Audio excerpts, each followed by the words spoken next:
கொஞ்ச நேரம் braking start ஆகுது, முழுவதுமாக விலகினார் தினகரன். சிறையில் கட்சி, ஆட்சி, பொறுப்பு, துணை பொதுச் செயலாளர் எல்லாத்தையும் கொடுத்த அம்மா ஜெயிலில் இருக்கு. இவர் விலகிறேன்னு ஸ்டேட்மெண்ட்டை கொடுத்துட்டாரு. நீ நம்ப மாட்டீங்க ராஜ்யவில் எல்லாரும். உடனே விறுவிறுவிறுன்னு வீட்டிலேருந்து டிக்கெட்டை போட சொல்லி அடுத்த 1.5 மணி நேரம் பெங்களூர் ஏர்போர்ட் வந்து ஃப்ளைட்டை பிடிச்சி வந்துட்டேன். 3:30 கோயம்புத்தூர் நாகராஜன் ஒரு எம்பி இருந்தார், அவர் தான் அப்போ வீட்டில் இருந்தார். நான் நேராக போவேன், பாவம் சும்மா சொல்லிட ஒய்ஃப்லாம் ஓன் சிஸ்டர் மாதிரி பழகிருக்கேன் அந்த அம்மா பசங்க. உள்ளே போனவுடனே யாரை கேட்டு நீங்கள் வந்து ஒதுங்குறேன்னு சொன்னீங்க? அப்புறம் இல்லை நீங்கள் அப்புறம் என்ன பண்ண சொல்கிறீங்கன்னு. என்னண்ணா இது, அதெல்லாம் மிரட்டி உங்களை ஓரமாக உட்கார வச்சுட்டு அவன் கட்சியை கையில் எடுத்துக்கிறான், ஆட்சியை கையில் எடுத்துக்கிறாங்கிறான். ரிசார்ட்டில் உட்காந்து கஷ்டப்பட்டு இந்த அம்மா ஆட்சி பண்ணி ரெடி பண்ணி போச்சு சின்னம்மா.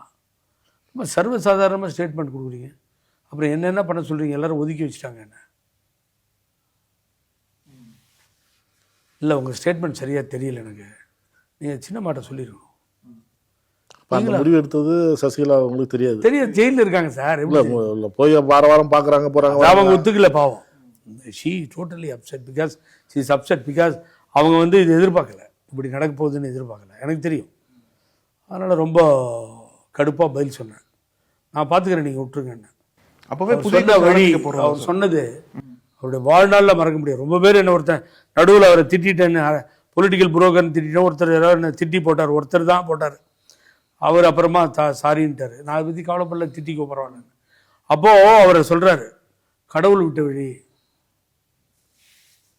அதை நான் பார்த்துக்குவோம் அப்படிங்கிறார். நான் இந்த நாகராஜ் கண்ணில் தண்ணி விடுறாரு பாவம்.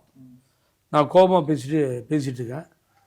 நீ பார்த்துக்கோ, புகழேந்திக்கு டீ காஃபி எதாவது கொடுன்னு இந்த மேலே ஓட்டார். நான் வெளியில் வந்து கண்ணா அப்படின்னான்னு பிளாஸ் பண்ணிட்டேன். ப்ரெஸ் எல்லாம் கூட்டி எங்கேயும் போக மாட்டார் தினகரன், நாங்கள் பார்க்குறோம் அதுன்னு நான் ஆரம்பிச்சேன் சார். நீங்கள் நம்புறீங்கல்ல, கடவுள் எங்கேயோ ஒரு நாள் காணிப்பிப்பார்னு ஓட்டார் இவர். அப்புறம் இவர் அரெஸ்ட் பண்ணி டெல்லி கூட்டு போச்சு, அது ப்ராப்ளம் ஆச்சு, இதெல்லாம் சொன்னேன் நான்.